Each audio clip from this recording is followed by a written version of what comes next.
So in this video, we're going to talk about the qualitative features of a pH versus volume curve for a strong acid and a weak acid being titrated with a strong base, so something like sodium hydroxide.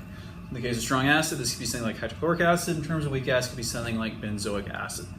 Now, what we want to get at here are the qualitative differences between the curves, but there are some similarities. So let's highlight them on the curve on the graphs right now. This blue line here is going to represent the equivalence point. So I'm going to assume that these are monoprotic acids. They only have one proton, and the base is only going to remove that proton. The idea here is that at the equivalence point, the moles of acid equals the moles of base for these monoprotic titrations. So once we've hit this point, we have neutralized the acid. Now everything prior to this is acid-controlled pH, meaning it depends on the concentration of the acid to figure out what our actual pH is, and will be at a pH less than 7. When we are beyond the equivalence point, we have exceeded the acid. So now the acid is the limiting reagent, and everything that remains in the flask is the excess base. At this point, the base will begin to control the pH.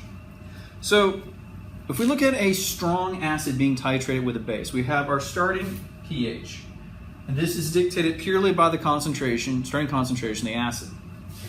As we titrate along, pH will continue to go up, and then at the equivalence point, we are at a pH of 7.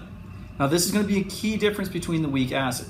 Here, when we neutralize a strong acid with a strong base, we are at pH of 7 at the equivalence point. The other thing is that we are curvature up, or a positive curvature, the entire titration. So as we titrate, if this were a bowl, it would constantly be held up. Past the equivalence point, our curvature flips down. So we're now pointing downwards. The pH at this point is now controlled by the excess base. So our equivalence point here marks the only inflection point on this pH curve.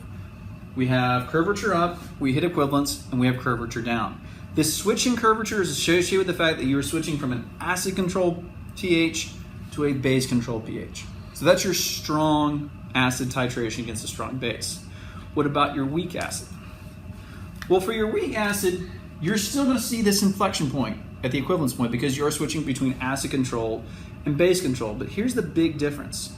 When we titrate a weak acid and we hit the equivalence point, we are left with only the conjugate base. A strong acid can't form a conjugate base, but a weak acid can. So as the name implies, if we've only got the conjugate base remaining, our pH is greater than 7. So for any weak acid titration at a pH greater than 7, at equivalence point with a weak acid, we are always at a pH greater than 7 when we hit equivalence. Now, like before, prior to hitting equivalence, we are curvature down, and above we are curvature up and curvature down. And this is because we're seeing a shift in the control.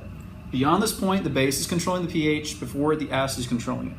But there's a big difference in the acid control region. So our pH down here is set only by the dissociation of the weak acid because we have no conjugate base. But as we add base, we start creating more and more conjugate base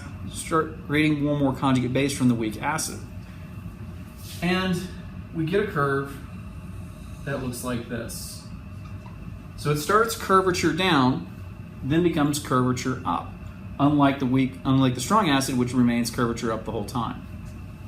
So there is a second inflection point when you do a weak acid titration. And this second inflection point is called the midpoint. And the volume at the midpoint is half the volume at the equivalence point. So if our equivalence point is 22 milliliters, our midpoint is going to appear at 11 milliliters. The reason we have this inflection point is we are changing what is the highest concentrated species in the solution. Is it the parent acid or the conjugate base? Beneath the midpoint, we have more parent acid than we do conjugate base, so we are curvature down. When we are above the midpoint, we have more conjugate base than we do parent acid, and because of that, we are curvature up. So we still see this acidic region, but this region here, known as the buffer region, is present with a weak acid, which is not present with a strong acid. So these are the qualitative differences between the two. When it comes to a strong acid, we only have one inflection point marked from the switch from acidic to base conditions, from acid-dominated to base-dominated chemistry. When it comes to a weak acid, we have two inflection points, one above and below the midpoint, corresponding to whether or not we have more weak acid or more conjugate base, and one above the equivalence point where we are base controlled.